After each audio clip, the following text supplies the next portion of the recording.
Today we are in the city of Surakarta in Central Java province, and we are going to take the airport train that has been running for some time now.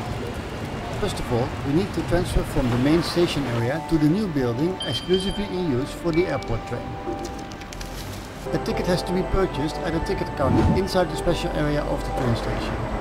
The ticket then has to be scanned right away and can be thrown away as it's not checked on the way out currently. Quite obsolete to have staff selling these tickets if you ask me.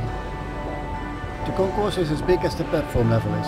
I don't see the use for this, as there is just an escalator at the very end.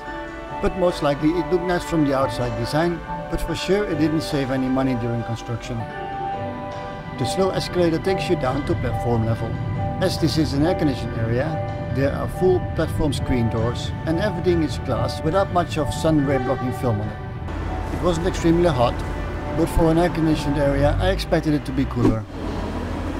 Trains depart here at a fairly regular schedule from around 5 o'clock in the morning until in the evening hours, even though the number of flights at the airport and passengers is still severely limited due to the ongoing pandemic. The music you hear is played at the station. I didn't add any music in this video.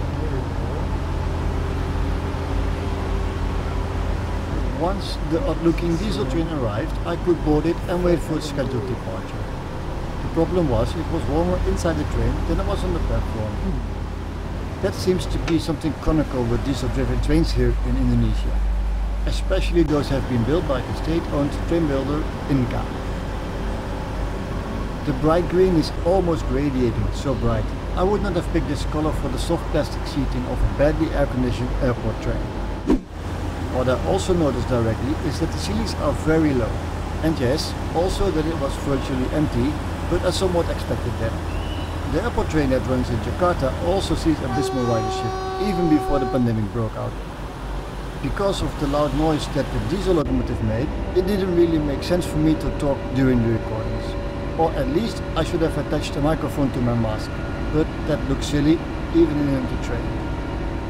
The doors themselves are just about 180 centimeters high. From there you can also see that the ceiling is at just 2 meters or so. It does look very cramped. It's not that there's no space. The line is not electrified and the few short tunnels are built to allow for electrification on top of having a proper train set in use for this short trip. Just outside Solo Balapan station, there's a lot of construction work going on. New tracks being laid and new switches installed.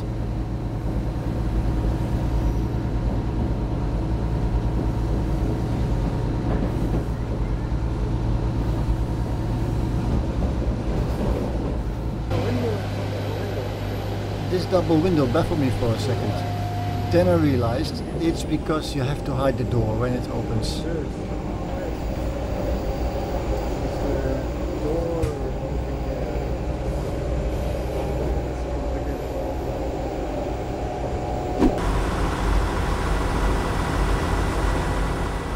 There's a short stop at this apparently useless station.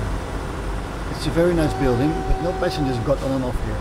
I'm sure the money flow was very nice for this project, and the feasibility study must have been done by the same contractor as well.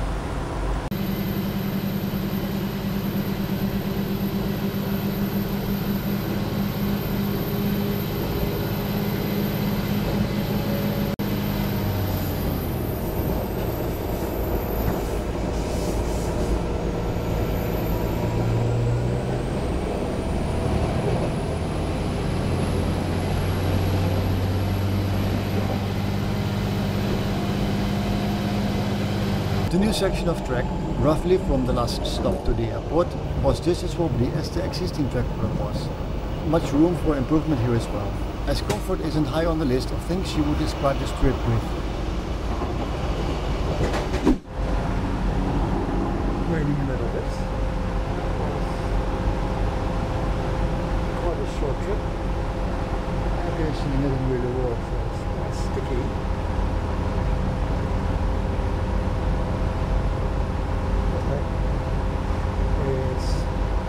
€45. It's the cheapest option.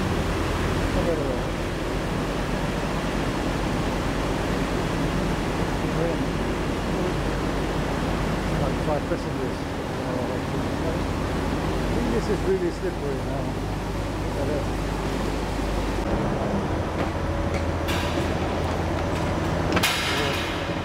So the thing is that we are at the airport.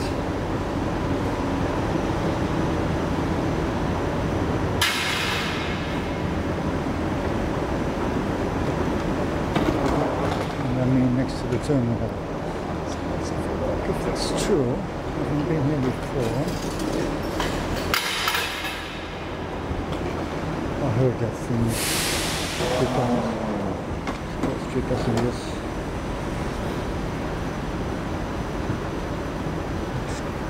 Really quiet. Ticketing office.